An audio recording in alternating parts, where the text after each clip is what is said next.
आज का super share आपको बताया गया 9:30 बजे नितिन फायर, और इस स्टॉक पे जोरदार रिटर्न मिल गए। रोज बरोज 9:30 बजे के ऐसे शेयर हम आपके लिए लेके आते हैं और आज बारी है नितिन फायर की। स्ट्रॉन्ग रिटर्न्स दे रहा है, फिलहाल 8.5% के रिटर्न्स इसने डिलीवर किए, लेकिन इंट्राडे बेसिस पे ये 9% से ज्यादा रिटर्न्स दे चुका है। अशर एग्रो, ये 2 ट्रेडिंग सेशंस में बहुत स्ट्रांगली खरीदारी हुई है स्टॉक में, और वैसे भी चावल शेयर्स पे सबसे ज्यादा रिटर्न मिले पिछले 2 ट्रेडिंग सेशंस में।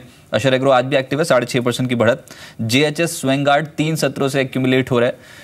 पहले वाले 20% सर्किट था, उसके बाद 10% और आज 2%, यानी कि जो तेजी है वो अब हल्की पड़ती नजर आ रही है, लेकिन फिर भी स्ट्रांगली एक्यूमुलेटेड स्टॉक पिछले 3 सत्रों में कंप्लीटली आउट परफॉर्म कर गया मार्केट्स को।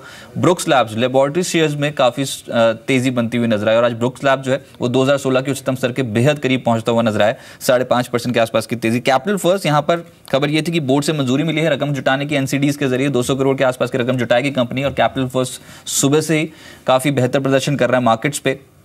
और एक और स्टॉक है अशोका बिल्डकॉन, इंफ्रास्ट्रक्चर स्टॉक, निचले स्तरों से खरीदारी हुई है और आज 50 वीकली एक्सपोनेंशियल एवरेज जो है, यानी कि लॉन्ग टर्म चार्ट्स के हिसाब से बेहतर लेवल्स पे पहुंचता हुआ नजर आया। एआई इंजीनियरिंग निचले स्तरों से पुल बैक शो कर रहा है। तो एक ऐसे स्कैटर्ड मार्केट पे कुछ चुनिंदा ट्रेड्स हैं जहां पर आज ट्रेडर्स जो है फोकस कर रहे हैं। मेरे साथ प्रदीप हॉटचंदानी जी जुड़े।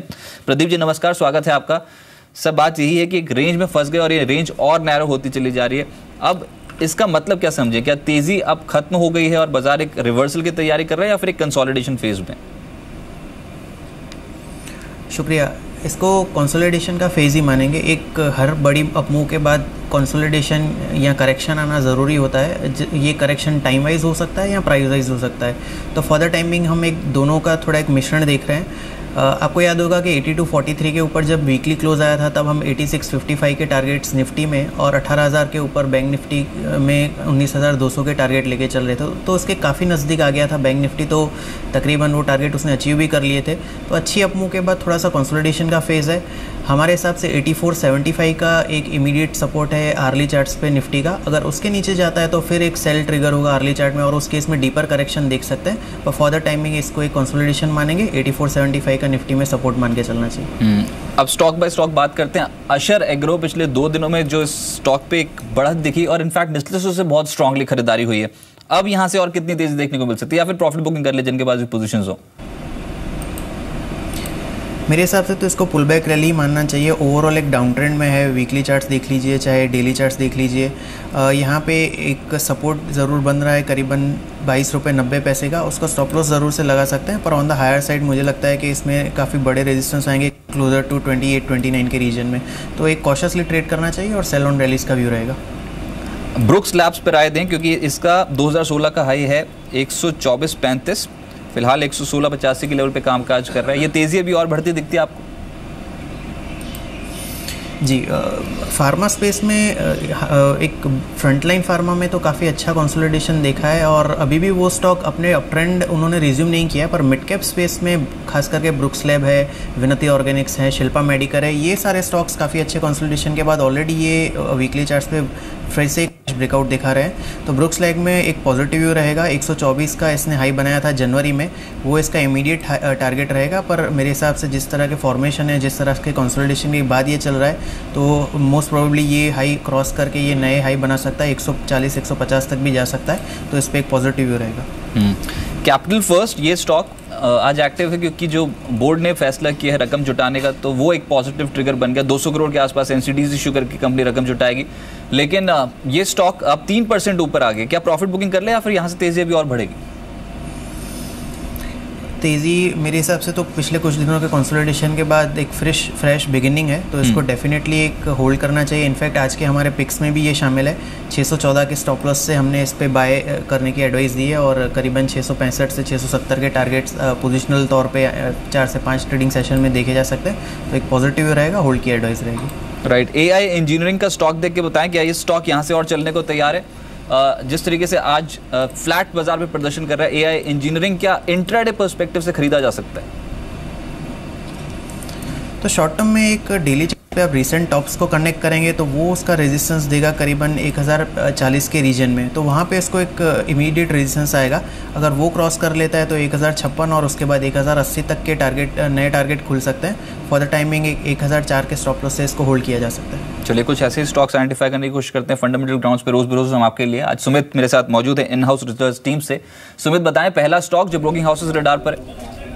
शुक्रिया रजत। आज जो पहला शेयर चुना गया वो है आईटी स्पेस से डेटामेटिक्स को चुना गया है। चुनने की वजह कंपनी के लास्ट क्वार्टर के जो नंबर थे वो काफ़ी साउंड आए थे। मुनाफे में करीब 172% की बढ़त आते हुए दिखाई पड़ी थी। चाहे वाई देख ले, सीक्वेंशियल आधार पर भी कंपनी के जो नंबर है उनमें कुछ सुधार ही देखने को मिला था। दूसरा, मार्जिन के अंदर एक अच्छा इंप्रूवमेंट सीक्वेंशियली भी और वाई बेसिस पर भी। डिविडेंड ट्रैक रिकॉर्ड भी कंपनी का काफ़ी साउंड है, लगातार एक अच्छे डिविडेंड पे ऑफ्स करती है। 6 रुपये के आसपास ही कैश ईपीएस है। एक अहम चीज़ जो है वो है वैल्यूएशन के लिहाज से देखें तो करीब 6.5 रुपये के आसपास की ईपीएस है और महज 8 के मल्टीपल में शेयर कामकाज करा है। एक अच्छे कैश फ्लोज के साथ, क्योंकि डिविडेंड पे ऑफ साउंड है, जिन रिपोर्ट्स को रेफर किया गया उनका मानना है कि शेयर में एक अच्छे पोटेंशियल अपसाइड खुलते हुए दिखाई पड़ सकते हैं। करीब 70 रुपए के टारगेट्स के लिए आप रखते हैं। चलिए दिन के उच्चतम स्तर पे एक सडन स्पाइक देखने को मिल रही है, 0.25% की तेजी। प्रदीप जी आपकी राय डेटामेटिक्स पे? देखिए ओवरऑल एक अप ट्रेंड में है पर एक कंसोलिडेशन में फंसा हुआ है और आप इसके 2015 और 2016 के टॉप्स को कनेक्ट करेंगे तो वो उसका बहुत बड़ा ट्रेंड लाइन रेजिस्टेंस 67-68 की रीजन में आ रहा है, तो वो क्रॉस होना ज़रूरी है इसका अप ट्रेंड रिज्यूम होने के लिए। फॉर द टाइमिंग इसका जो 34 डीएम है वो उसको 59 की रीजन में अच्छा सपोर्ट दे रहा है। उसके स्टॉप लॉस से होल्ड ज़रूर कर सकते हैं पर 68-69 का मेजर रेजिस्टेंस ध्यान में रखना चाहिए। सुमित दूसरा स्टॉक बताएं। रजत दूसरा शेयर भी आईटी स्पेस से ही है। एक्सिस गेट्स को चुना गया है। बीपीओ और केपीओ बिजनेस कंपनी ऑपरेट करती है। मुनाफा भी करीब 76% बढ़ता हुआ दिखाई पड़ा वाई बेसिस पर। ऑपरेटिंग मुनाफा करीब 68% के आसपास स्पाइक वहाँ पर भी आता हुआ दिखाई पड़ा। यानी कि अगर आप देखें तो वाई बेसिस पे कंपनी के नेट प्रॉफिट आधार पर भी और ऑपरेटिंग प्रॉफिट के आधार पर भी नंबर्स जो है वो साउंड आते हुए दिखाई पड़े। करीब 10 रुपये के आसपास ही कैश ईपीएस है। एक अच्छा डिविडेंड ट्रैक रिकॉर्ड है। डिफेंस को लेकर भी कंपनी कई सारे कामकाज करती है और वहाँ से भी अच्छे ऑर्डर्स कंपनी को यूजुअली मिलते रहते हैं। 12 रुपये की ईपीएस और 28 के मल्टीपल में शेयर कामकाज कर रहा है। 420 रुपये के टारगेट्स के लिए एक रिपोर्ट को रेफर किया गया फर्स्ट कॉल के। रादर इंडिया निवेश की भी एक रिपोर्ट को रेफर किया, उन्होंने भी नंबर्स के बाद रीरेट किया स्टॉक को। हालांकि टारगेट्स जो है उन्होंने दिए नहीं है, लेकिन एक कंसेंसस जो है वो करीब 420 रुपये के टारगेट्स दे रहा है। तो ये एक और स्टॉक आईटी सेक्टर को बिलोंग करता है, एक्सिस गेट्स इंजीनियरिंग, इस पे आप नजर रखें और ये स्टॉक भी दिन के उच्चतम स्तर को अप्रोच करता हुआ। प्रदीप जी आपकी राय, क्या टेक्निकल पर्सपेक्टिव से ये एक बेहतर ट्रेड हो सकता है? मेरे हिसाब से इसमें थोड़ा वेट एंड वॉच का अप्रोच रहेगा, क्योंकि short as well as medium term charts पे अभी भी ये डाउन ट्रेंड में है। 200 डीएमए के नीचे ट्रेड कर रहा है जो करीबन 275 के आसपास है और 267 के आसपास इसका एक 34 वीक मूविंग एवरेज का भी रेजिस्टेंस है। तो ये लेवल्स क्रॉस होने बहुत ज़रूरी है। मिड कैप आईटी में हमको जो स्टॉक्स पसंद है उसमें फर्स्ट सोर्स लिमिटेड और टेक सॉल्यूशन शामिल है। चलिए फर्स्ट सोर्स और टेक सॉल्यूशंस तकनीकी चार्ट्स इन दोनों स्टॉक्स के काफ़ी पॉजिटिव है, को आपके रडार पर रखें। और जो फंडामेंटल ग्राउंड्स पे स्टॉक्स चुने गए हैं वो है एक्सिस गेट्स और डेटामेटिक्स। पूरे ही आईटी सेक्टर में प्रॉब्लम ली है। अगर इन्फोसिस के नतीजे डिसअपॉइंट करके गए हैं तो आप ये देखिए कि स्मॉल कैप और मिड कैप स्टॉक्स जो हैं वो बाजार पे एक्यूमुलेट हो रहे हैं। डेटामेटिक्स दिन के उच्चतम स्तर पे और साथ साथ एक्सिस गेट्स पे भी आज खरीदारी बढ़ती हुई नजर आ रही है।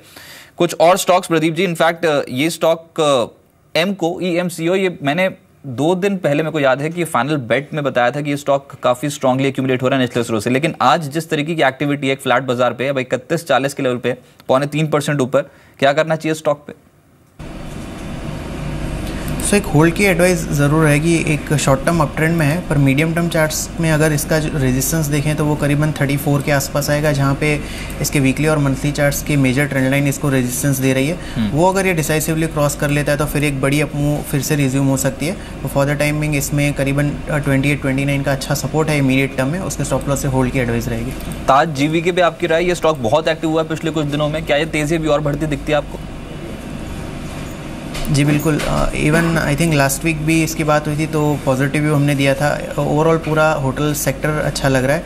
यहाँ पे 151 का हमने टारगेट दिया था जहाँ पे इसका मंथली ट्रेंड लाइन रेजिस्टेंस है, तो वहाँ तक एटलीस्ट इसकी अपमूव लग रही है। और जो शॉर्ट टर्म में सपोर्ट आ रहा है वो करीबन 125 के रीजन में आ रहा है, तो स्टॉप लॉस से इसमें होल्ड की एडवाइस रहेगी। आज वायदा बाजार में 2 स्टॉक्स बहुत एक्टिव हैं, एक तो है मदरसन सुमी और दूसरा है कमिंस। दोनों स्टॉक पे आपका व्यू?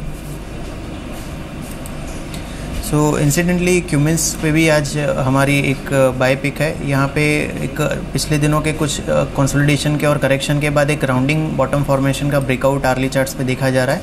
तो 820 के स्टॉप लॉस से इस पे एक बाई की एडवाइस रहेगी और करीबन 870 से 880 के टारगेट आ सकते हैं। इसके अलावा अगर मदरसन सुमी की बात करें तो पिछले कुछ महीनों से ये कंसोलिडेशन के फेज़ में है। एक 308 के रीजन में इसका इमीडिएट रेजिस्टेंस है, ये अगर डिसाइसिवली क्रॉस कर लेता है तो मेरे हिसाब से इसमें एक अच्छी सी अपमूव आ सकती है करीबन 8 से 10% की।